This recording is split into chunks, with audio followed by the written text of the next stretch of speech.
Friends, welcome to my channel. आज हम सीखेंगे कंपनी के क्रिएशन के बारे में।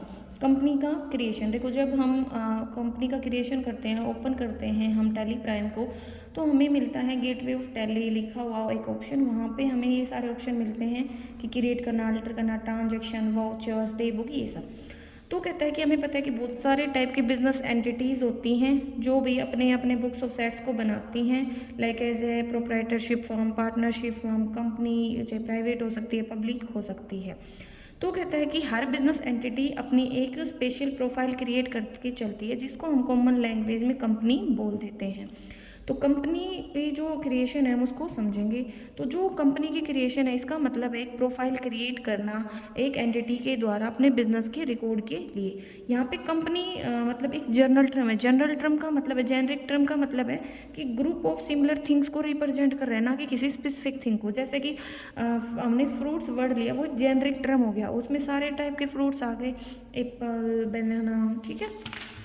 तो यहाँ पे कंपनी हर टाइप की मतलब इंस्टीट्यूशन को रिप्रेजेंट कर रहा है जो सेपरेट सेट ऑफ बुक्स बनाती हैं, ठीक है। इसमें individual, HUF, partnership firm, company, ये सब आ जाते हैं।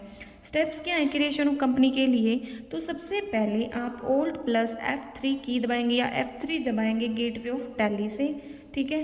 कंपनी क्रिएशन स्क्रीन हमें दिखेगी। उस स्क्रीन को दो पार्ट में बांटा गया होगा, टॉप पोर्शन और बॉटम पोर्शन। टॉप पोर्शन में तो क्या क्या होगा, हमारे पास कंपनी की पूरी इन्फॉर्मेशन होगी, कंपनी का नाम, एड्रेस, कॉन्टैक्ट इन्फॉर्मेशन, ईमेल वगैरह। और बॉटम पोर्शन में सारी जो भी करेंसी इन्फॉर्मेशन है वो होगी।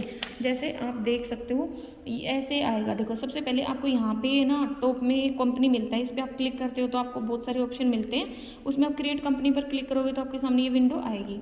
इसमें कंपनी की सारी डिटेल मांगेगी। ये पहले कंपनी का नाम, मेलिंग नेम, एड्रेस वगैरह, और नीचे देखो ये सारी करेंसी वगैरह की रिलेटेड डिटेल है। तो टॉप बॉटम दो पार्ट में ये बटी हुई होती है, ठीक है। इसके बाद देखो कंपनी क्रिएशन में हम यहाँ पे क्रिएट कर रहे हैं मिस्टर राजेश की। तो इसमें देखो सबसे पहले डायरेक्टरी। डायरेक्टरी मतलब वो पाथ जहाँ पे आप सेव करना चाहते हो डाटा जो भी यूज़र है उसका।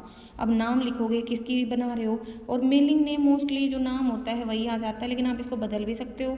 एड्रेस, फिर स्टैच्यूटरी कॉम्प्लायंस कंपनी की, मतलब कहाँ के रूल्स लगेंगे, उस देश का नाम, इंडिया, स्टेट कहाँ पे इंडिया में, मतलब इंडिया के किस स्टेट से बिलोंग करती है, पिन कोड क्या है उस जगह का जहाँ पे वो लोकेटेड है, telephone number, mobile number, email, website, financial year from, मतलब किस तारीख से, किस ईयर से वो अपना डाटा मतलब तैयार कर रही है, ठीक है। तो फाइनेंशियल ईयर 2022 का है, लेकिन वो बना रही है कब से, बुक उसकी स्टार्ट हो रही है 15 जून से, ठीक है। यूज सिक्योरिटी कंट्रोल कर रहे हो यानी पासवर्ड का यूज़ कर रहे हो, यानी ऑडिटर का मतलब सॉरी एडमिनिस्ट्रेटर का क्या नाम है, पासवर्ड, ये सब ऑप्शन आपको मिलेंगे। इन्हीं का एक्सप्लेनेशन दे रखा है। देखो डायरेक्टरी मतलब डाटा फील्ड जहाँ पे आप कंपनी की इन्फॉर्मेशन को क्रिएट करते हो, ठीक है। स्पेसिफाइड डायरेक्टरी कंपनी की जो इन्फॉर्मेशन है उसे एक फोल्डर में रखता है, जिसे हम डाटा कहते हैं। डायरेक्टरी के अंदर जहाँ पे जो टैली है लोड होती है, फिर नेम आएगा कंपनी का, फिर मेलिंग नेम सेम ही होता है जो डिफ़ॉल्ट की तरह कि जो पहले कंपनी का नाम था वही, लेकिन आप इसको चेंज भी कर सकते हो। एड्रेस होगा, स्टेट कहाँ पे आपका बिजनेस बिलोंग करता है, कंट्री, पिन कोड वगैरह जहाँ पे लोकेशन है बिजनेस की, telephone number, mobile number, email address, currency का सिंबल, मोस्टली जैसे इंडिया का रुपीज़ होता है ना, ठीक है। और इसको हम खाली नहीं छोड़ सकते। मेंटेन, इसमें क्या आता है, टैली डिस्प्ले करता है drop down list for the type of account maintenance.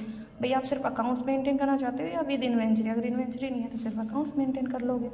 Financial year मतलब किस साल से आपने मतलब अपने अकाउंट्स को स्टार्ट किया है, ठीक है। बुक्स बिगनिंग फ्रॉम मतलब कब से बुक स्टार्ट हुई हैं। टेली वॉल्ट मतलब पासवर्ड भी आप यूज़ कर सकते हो डाटा सिक्योरिटी के लिए। फिर यही है यूज सिक्योरिटी कंट्रोल, इसमें आएंगे ये सारी चीज़ें, मतलब ये जो नीचे मिलता है हमें base currency symbol, formal name, suffix symbol to amount, ठीक है, शो अमाउंट इन मिलियंस। तो ये आपको याद करना पड़ेगा, क्योंकि ऐसे प्रैक्टिकली जब हम इसको पीसी में करते हैं तो ये आसान हो जाता है हमारे लिए याद करना। देखो ये पूरा फॉर्मेट हमें दिखाया गया है, आप इसको देख सकते हो, ठीक है। ये पहले कंपनी की इन्फॉर्मेशन थी, ये रुपीज़ वगैरह के ऊपर है, ठीक है, जो इसने मान रखा है। फिर क्या करेंगे, प्रेस करेंगे येस और एंटर को। देखो अगर आपको इसको क्विट करना है पेज को पूरे को, तो आप एस्केप की दबा सकते हो कीबोर्ड से। एंटर की दबाएंगे तो डाटा एंट्री 1 बाय 1, और कंट्रोल पूरी इन्फॉर्मेशन को सेव करने के लिए। अब नेक्स्ट है, ये तो था कंपनी का क्रिएशन। अब अगर आप कंपनी को सिलेक्ट करना चाहते हो, मतलब किसी कंपनी को ओपन करना चाहते हो जो पहले से बनी हुई थी, तो प्रेस करेंगे F1 की गेटवे ऑफ टैली से। इसके बाद क्या करेंगे, हमारे सामने लिस्ट ऑफ कंपनीज आ जाएगी। उन लिस्ट ऑफ कंपनीज यहाँ से हम नाम भी डाल के सिलेक्ट करेंगे, उसको सिलेक्ट करेंगे और एंटर दबा देंगे, वो कंपनी खुल जाएगी। अगर आप चेंज करना चाहते हो, किसी दूसरी कंपनी को लेना चाहते हो, तो चेंज ऑप्शन को चूज़ करेंगे, उस कंपनी को चूज़ करेंगे और एंटर दबा देंगे। देखो यहाँ पे होता है ऑप्शन हमारे पास क्रिएट कंपनी का, अल्टर का, सिलेक्ट का और शट कंपनी का। ऐसे ही आप कंपनी को अल्टर करना चाहते हो, मतलब बदलना चाहते हो, तो प्रेस करेंगे Alt+K या F3 की। फिर इसके बाद अल्टर ऑप्शन को सिलेक्ट करेंगे कंपनी इन्फॉर्मेशन मेन्यू से। फिर सिलेक्ट करेंगे फील्ड, जहाँ पे आप चेंज करना चाहते हो इन्फॉर्मेशन को, मतलब जैसे भी आप नाम बदलना चाहते हो, कंट्री बदलना चाहते हो, क्या वो सब हम बदलेंगे। उसके बाद एंटर दबा देंगे, ठीक है। ऐसे ही अगर आप कंपनी को बंद करना चाहते हो तो Alt+F1 या F3 की दबाएंगे। जिस कंपनी को आप बंद करना चाहते हो उसको सिलेक्ट करेंगे और एंटर दबा देंगे, कंपनी क्लोज हो जाएगी। उसके लिए आपके सामने एक मतलब विंडो अपीयर होगी स्क्रीन पे कि भाई आप क्या कंपनी को बंद करना चाहते हो, तो यस या नो, ठीक है, यस कर देंगे हम। अगर आप किसी कंपनी को डिलीट करना चाहते हो तो F3 की दबाएंगे, तो हमारे सामने कंपनी इन्फॉर्मेशन आ जाएगा। उसमें से हम अल्टर ऑप्शन को चूज़ करेंगे, फिर उसमें से हम उस कंपनी को चूज़ करेंगे जिसको हम डिलीट करना चाहते हैं। फिर कीबोर्ड से Alt+D की को प्रेस करेंगे। फिर एक कन्फर्मेशन मैसेज आएगा हमारे सामने कि क्या आप मतलब कंपनी को डिलीट करना चाहते हो। फिर आप यस क्लिक कर दोगे, F5 को प्रेस कर दोगे, देखो डिलीट के लिए आया ना, यस या नो, ठीक है। तो यहाँ से हमारी कंपनी फिर क्या हो जाएगी, डिलीट। तो हमने क्या क्या पढ़ा, कंपनी को क्रिएट करना, ठीक है, कंपनी को अल्टर करना, सेट करना और डिलीट करना।